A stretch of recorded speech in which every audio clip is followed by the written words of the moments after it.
Jean-Michel Blanquer, bonjour. Bonjour. Pour la revue Civique, merci de nous dire pourquoi avoir été en Kurdistan il y a quelques semaines. Le Kurdistan syrien, ce qu'on appelle le Rojava, fait partie de ces endroits pivots dans la nouvelle géopolitique mondiale, puisque c'est un lieu qui se trouve à la croisée de plusieurs empires, voire plusieurs impérialismes, avec la Turquie, l'Iran, la Syrie et bien sûr l'Irak au sud.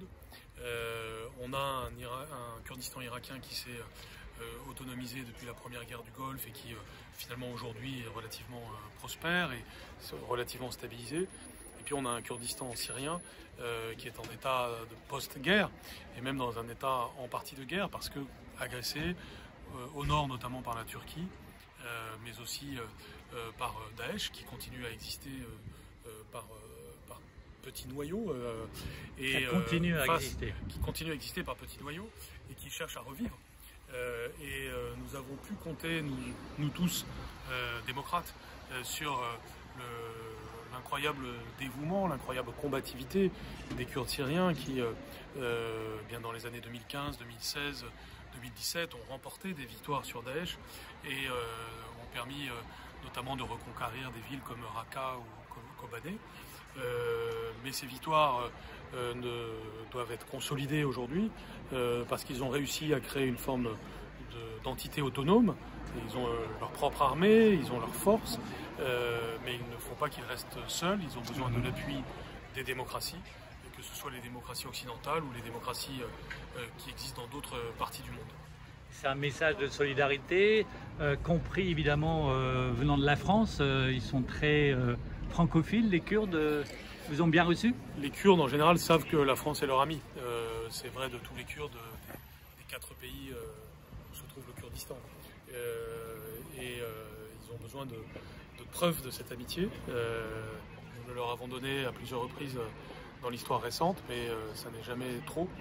Et surtout, il faut qu'on réussisse à ce que l'Europe et les États-Unis en particulier soient à la hauteur des défis.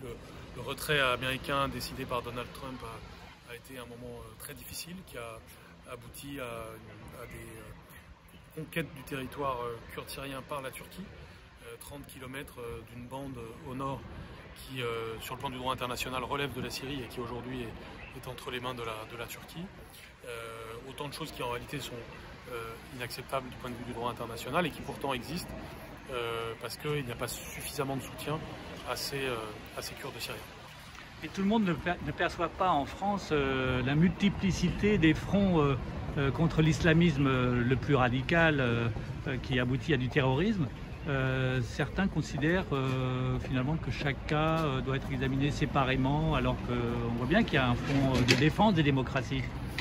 Il est évident que l'islamisme radical a une stratégie, une vision à long terme, tandis que de l'autre côté les démocraties sont beaucoup trop court-termistes, n'ont pas un concept stratégique dans la durée valide, et ceci est grave.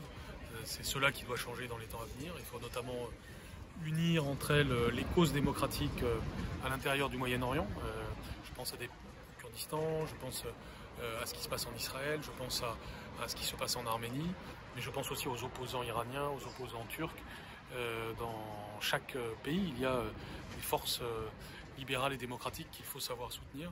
Et il faut relier ces éléments-là entre eux, parce qu'il y a clairement 2 chemins. Un chemin qui va mener à l'islamisme radical en expansion dans toute cette zone et même dans d'autres parties du monde, ou un chemin de consolidation de la liberté.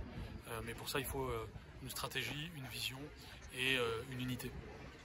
Jean-Michel Blanquer, merci beaucoup. Merci à vous.